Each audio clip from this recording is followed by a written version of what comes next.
Hola, hola, ¿cómo están?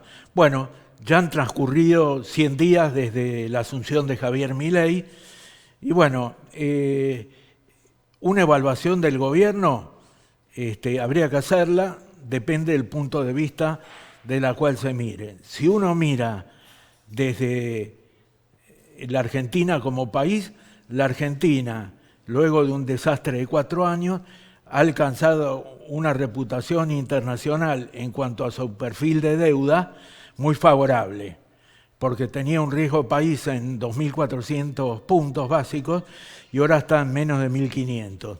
El bono principal de la deuda, el A30, de $18 se fue a 50. Es decir, que a ese nivel, en los mercados internacionales y los mercados locales, le creen mucho al presidente Milei y al ministro Caputo. Le creen totalmente y hay una verdadera fiesta en los mercados. Al mismo tiempo, la economía real está en caída, hay una gran recesión que venía del gobierno anterior y se profundiza con este gobierno. Me parece inútil abordar si este 71% de inflación que tuvo el gobierno de Milei en primeros 100 días es culpa de Milei o culpa de la herencia del gobierno anterior. Es lo que es, hay el 71%, hay motivos para decir que todo el arrastre es el anterior, pero también este gobierno tomó un tipo de cambio a 3.50, en realidad era 650 pesos para exportación, y lo llevó a 850, en realidad 900 y pico, porque el 20% los exportadores lo pueden liquidar por el contado con liquidación, o sea que es un tipo de cambio de 890, 900, 910. Eso le ha permitido al Banco Central comprar 11.000 millones de dólares de reservas. En realidad, en el balance aparecen 8.000, todavía hay 2.000 millones de reservas negativas, pero ha sido bastante lo que ha podido comprar el gobierno. Ahora, este tipo de cambio de 8.50 o de 900 para los exportadores, con este 71% de inflación, evidentemente registra cierto atraso. Pero si uno ve las liquidaciones de las exportaciones de todo enero, febrero, diciembre ni que hablar, y ahora en el mes de marzo, que estamos al 22 de marzo, y vemos que se está liquidando igual, los exportadores siguen liquidando, hay gente que está diciendo, economistas, analistas, que para cuando empiece el mes de abril, los que tienen los productores de cosecha gruesa, es decir, maíz y soja, no van a liquidar porque tienen un tipo de cambio bajo en este momento y porque los precios internacionales del maíz y de la soja están en el precio más bajo de los últimos años, de los últimos 3 o 4 por lo menos. Entonces hablan que no van a poder liquidar. Yo abriría un paréntesis de eso, es lo que están diciendo las aceiteras, porque obviamente el productor no es el que le vende al Estado, el productor le vende a las acopiadoras de granos, le vende a las grandes empresas de oleaginosas y cereales y le descuentan la retención del 30% en la soja, el 12% en maíz, y bueno, y ellos a su vez le liquidan al Estado cuando quieren, las cerealeras, las 7 grandes. Bueno, yo diría esperar para ver si va a haber liquidaciones. Es evidente que los productores tienen que pagar deudas, así que alguna liquidación tiene que haber, seguramente va a haber liquidaciones. Como la cosecha de este año, 2024, es mucho mejor que la sequía que hubo en el 2023, el ritmo de liquidaciones tendría que ser mucho mayor. Pero hay que ver si es mucho mayor, porque, por ejemplo, en abril, creo, del año pasado, el 2023, fue de 1.200 millones, en el 2022 fue de 2.400 millones de dólares. Hay que ver, algunos dicen que esta vez sería en vez de 1.200 como el año pasado, serían 1.600, 1.700. Pero hay que esperar y ver, porque todo indica que el Banco Central va a seguir acumulando reservas. Y la brecha entre los dólares financieros y el dólar blue con el tipo de cambio está en el 20%, la más baja en mucho tiempo. Quiere decir que desde el punto de vista financiero, para el gobierno hay muy buenas noticias. Ahora, desde el punto de vista de la recesión, el gobierno está complicado, pero hasta ahora tuvo un solo paro general a 40 días. Hasta ahora está teniendo paros parciales. Y por ahora no pinta, hasta dentro de un mes por lo menos, que le vayan a hacer un paro general. Es probable que le hagan una gran movilización dentro de un mes, que eso puede complicar al gobierno. Ahora, el gobierno ya ha analizado el tema económico, donde dije los pros y los contras. La inflación, ya sabemos, fue diciembre 25, en enero fue del 20, en febrero se esperaba 15, 16 y fue del 13,2. En marzo hay algunos que dicen que va a superar un poco, que va a ser el 14, el 15, otros dicen que va a ser el 13 o del 12 y pico, que sería levemente inferior a la de febrero. Pero todavía es temprano, porque eso lo vamos a saber el 12 de abril, y para eso falta mucho tiempo, falta que cierre la última semana. Hay que tener en cuenta que en marzo están los aumentos de los colegios, los aumentos de la ropa, los aumentos de la ropa para los colegios, el aumento de la factura de luz, y ahí yo pondría atención. Hay que ver cuando llegue a los domicilios y a los comercios el aumento de la factura de luz en el AMBA.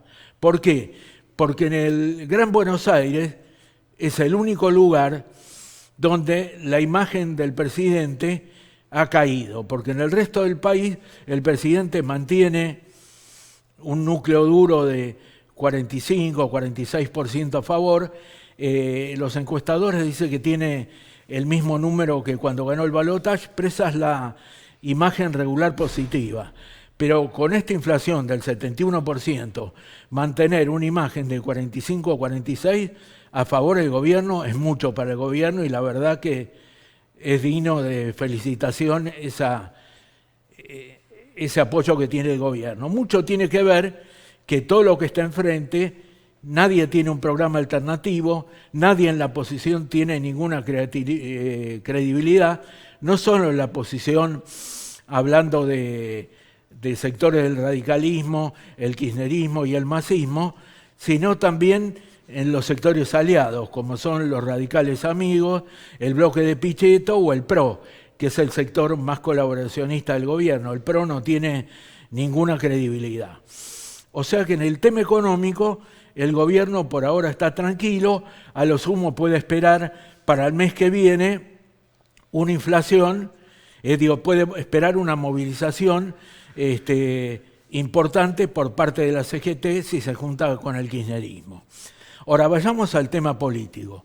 El tema político, justo en el día de hoy, o en el de ayer, el de esta semana, trajo novedades. El gobierno planteó cubrir las dos vacantes de la Corte Suprema.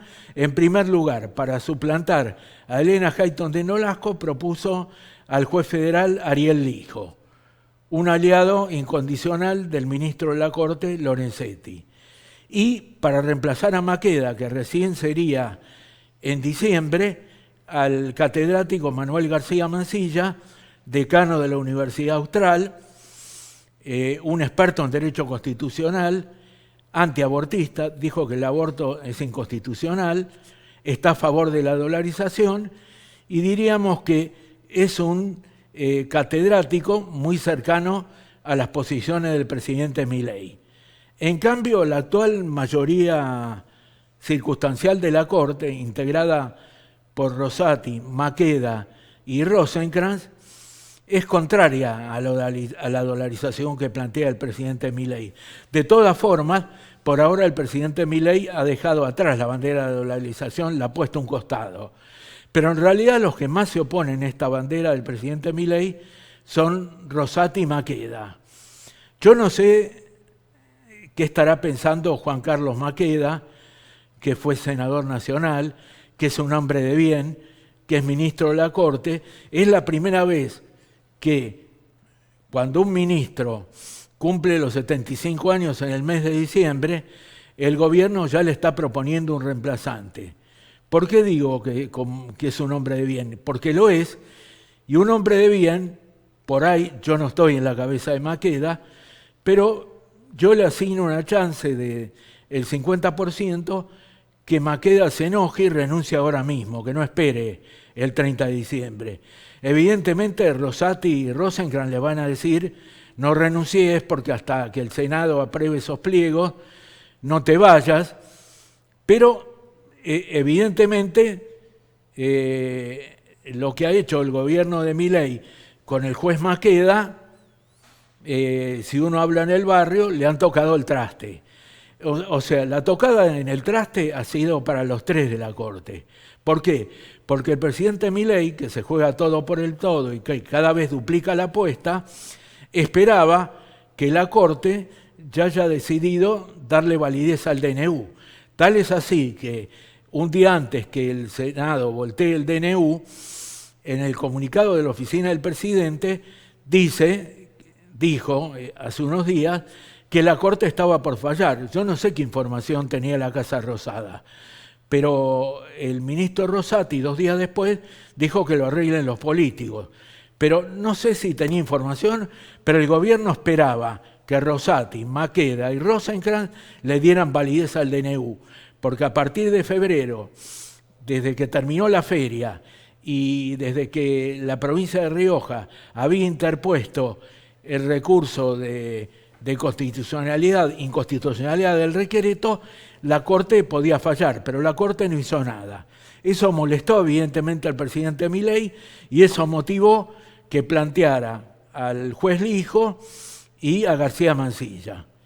Bueno, eso trajo por un lado un serio problema con el colectivo feminista, pero evidentemente el colectivo feminista en el Día de la Mujer ya sufrió un traspié cuando la secretaria general de la presidencia, Karina Milei, por primera vez se le escuchó la voz, filmó un video con su voz y cambió el nombre del Salón de las Mujeres por el Salón de Próceres.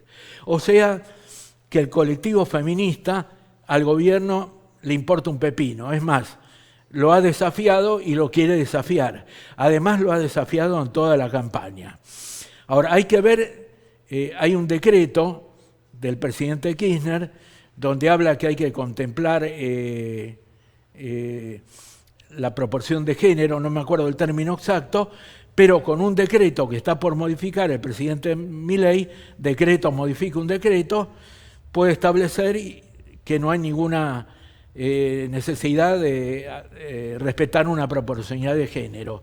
Entonces, en base a la meritocracia, el presidente propone a 2 hombres en lugar de 2 mujeres, como reclama todo el colectivo feminista y gran parte de los juristas que están planteando que sea una mujer la que vaya a la Corte.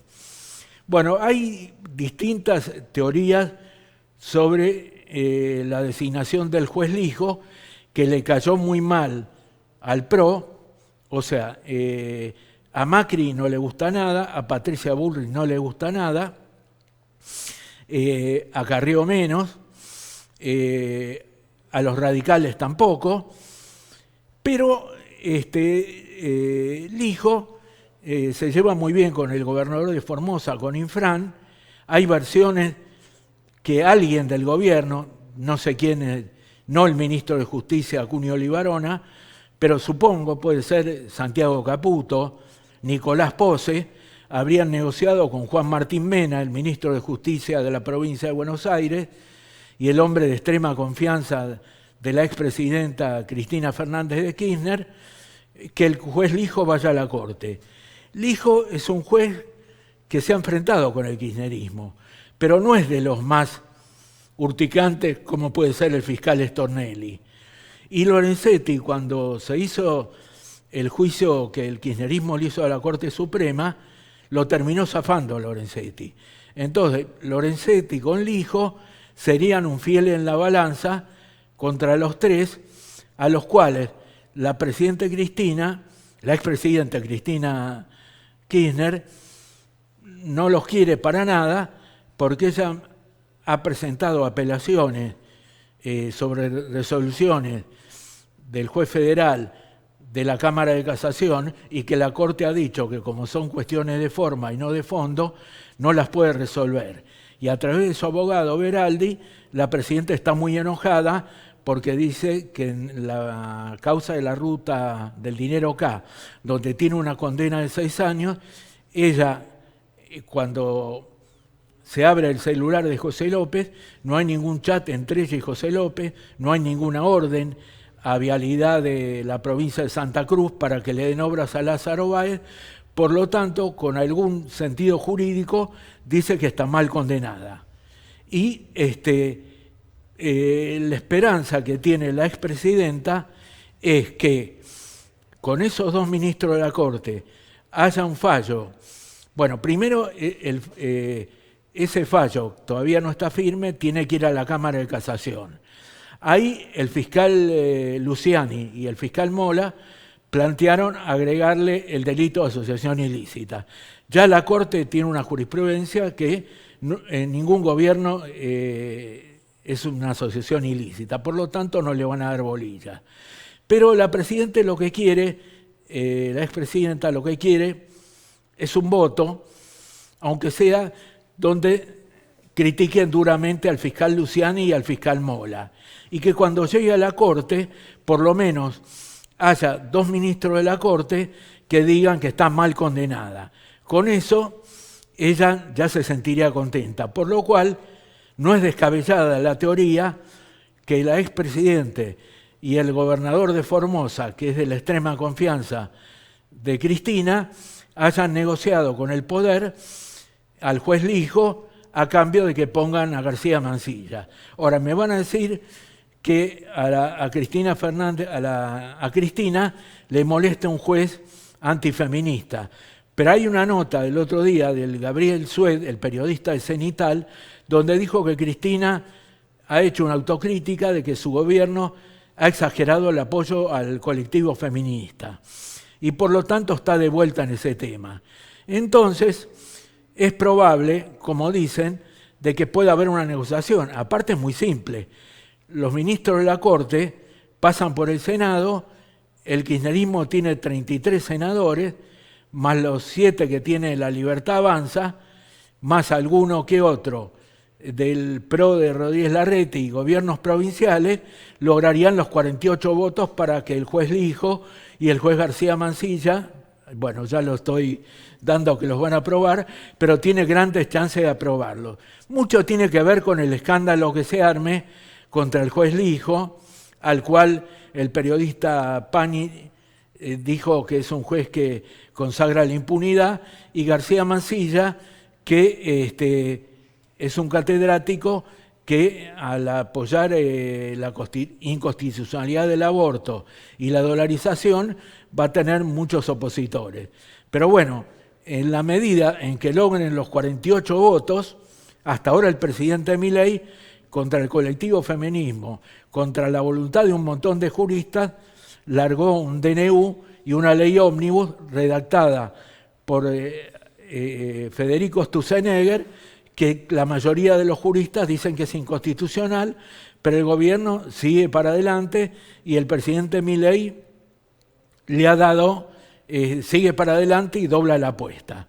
En el medio se mezcló otro tema tabú para el colectivo kirchnerista, que es que el próximo 25 de marzo, o sea, después del aniversario del golpe militar del 76, el gobierno dictaría una ley, un decreto, una reglamentación que todos los militares condenados por delito de lesa humanidad vayan a cumplir la pena de prisión en forma domiciliaria. Algunos hasta dicen que dictarían un indulto. Pero bueno, ahí está en discusión para los juristas que gran parte de la biblioteca dice que un indulto no corre para los condenados de corrupción y tampoco corre para los imputados por y condenados por delito de lesa humanidad. Pero como dije, es un delito un indulto cuya discusión es mitad para un lado y mitad para el otro.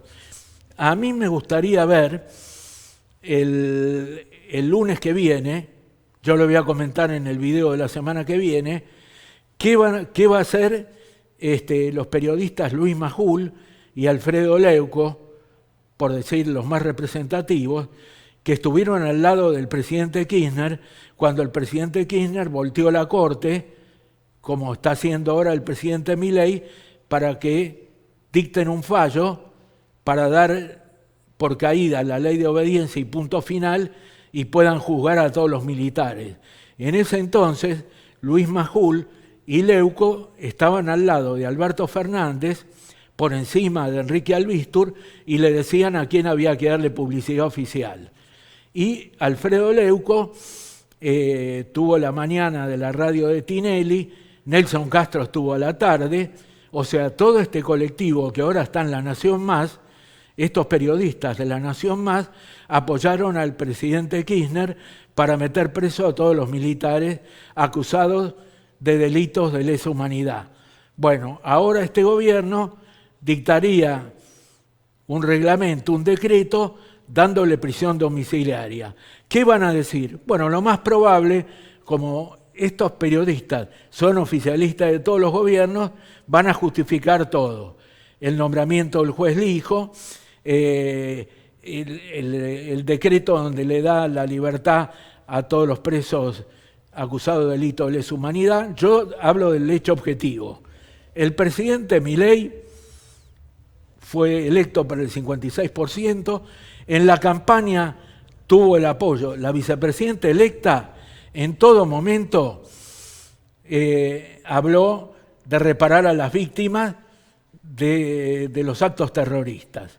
Si bien no habló de indultar a los presos de lesa humanidad, estaba claro que ella siempre estuvo de acuerdo que le den prisión domiciliaria y que no mueran en la cárcel, porque está el caso de hombres de 82, de 83 años, muchos de ellos combatientes de Malvinas, que mueren en la cárcel. Entonces es muy probable que por razones de humanidad la vicepresidenta seguramente estará de acuerdo. Y el presidente Milei quiere dictar el 25 de marzo ese decreto. Santiago Caputo, el politicólogo, discípulo de Durán Barba, que es el hombre que asesora permanente al presidente Milei, es un provocador en el buen sentido de la palabra y quiere que el presidente se fabrique enemigos todo el tiempo. Ya tiene un montón de enemigos, la lista ya la conocemos todos. Pero ahora, en esta semana, con estas dos jugadas, el presidente se puso en contra del colectivo femenino y al colectivo de los derechos humanos se lo va a poner el lunes 25. Al presidente, como sabemos, le importa un pepino y cree que tiene lo que hay que tener para enfrentarlos. Y en eso está siguiendo la misma línea que Trump y que Bolsonaro, que han hecho eso. Y el presidente se siente empoderado por ese apoyo que tiene la opinión pública y porque esta semana el director de la CIA, William Burns, ha visitado al presidente, a Nicolás Pose y al jefe del AFI, a Sylvester Sibori, y además la jefa del Comando Sur, la generala Richardson, está por venir a la Argentina. Entonces el presidente, con su alineamiento con Estados Unidos, Israel, más el apoyo firme que tiene de un 45% de la opinión pública de Fierro, dice: yo me banco cualquier cosa. Veremos cómo sigue, pero el presidente se va a bancar todo y veremos la semana que viene.